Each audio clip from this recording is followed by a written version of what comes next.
किसी गांव में शंभुदयाल नाम का एक प्रसिद्ध ब्राह्मण रहता था। वह बहुत विद्वान था और लोग आए दिन उस अपने घर में भोजन के लिए निमंत्रण देते रहते थे। एक दिन ब्राह्मण एक सेठ जी के यहाँ से भोजन करके आ रहा था। लौटते समय सेठ ने ब्राह्मण को एक बकरी उपहार में दी, जिससे ब्राह्मण रोजाना उसका दूध पी सके।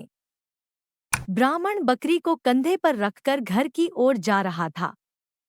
रास्ते में 3 ठगों ने ब्राह्मण और उसकी बकरी को देख लिया और ब्राह्मण को लूटने का षड्यंत्र रचा। वे ठग थोड़ी थोड़ी दूरी पर जाकर खड़े हो गए। जैसे ही ब्राह्मण पहले ठग के पास से गुजरा तो ठग जोर जोर से हंसने लगा। ब्राह्मण ने इसका कारण पूछा तो ठग ने कहा, महाराज, मैं पहली बार देख रहा हूँ कि एक ब्राह्मण देवता अपने कंधे के ऊपर गधे को लेकर जा रहे हैं। ब्राह्मण को उसकी बात सुनकर गुस्सा आ गया और ठग को भला-बुरा कहते हुए आगे बढ़ गया। थोड़ी ही दूरी पर ब्राह्मण को दूसरा ठग मिला।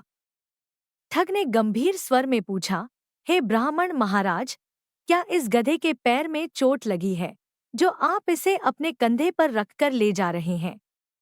ब्राह्मण उसकी बात सुनकर सोच में पड़ गया और ठग से कहा, तुम्हें दिखाई नहीं देता है कि यह बकरी है, गधा नहीं।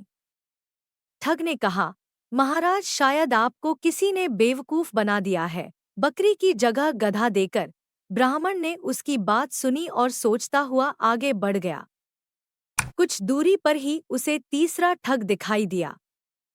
तीसरे ठग ने ब्राह्मण को देखते ही कहा, महाराज, आप क्यों इतनी तकलीफ उठा रहे हैं? आप कहें तो मैं इसे आपके घर तक छोड़ कर आ जाता हूँ। मुझे आपका आशीर्वाद और पुण्य दोनों मिल जाएंगे। ठग की बात सुनकर ब्राह्मण खुश हो गया और बकरी को उसके कंधे पर रख दिया। थोड़ी दूर जाने पर तीसरे ठग ने पूछा, महाराज, आप इस गधे को कहाँ से लेकर आ रहे हैं? ब्राह्मण ने उसकी बात सुनी और कहा, भले मानस, यह गधा नहीं बकरी है। ठग ने जोर देकर कहा, हे ब्राह्मण देवता, लगता है किसी ने आपके साथ छल किया है और यह गधा दे दिया।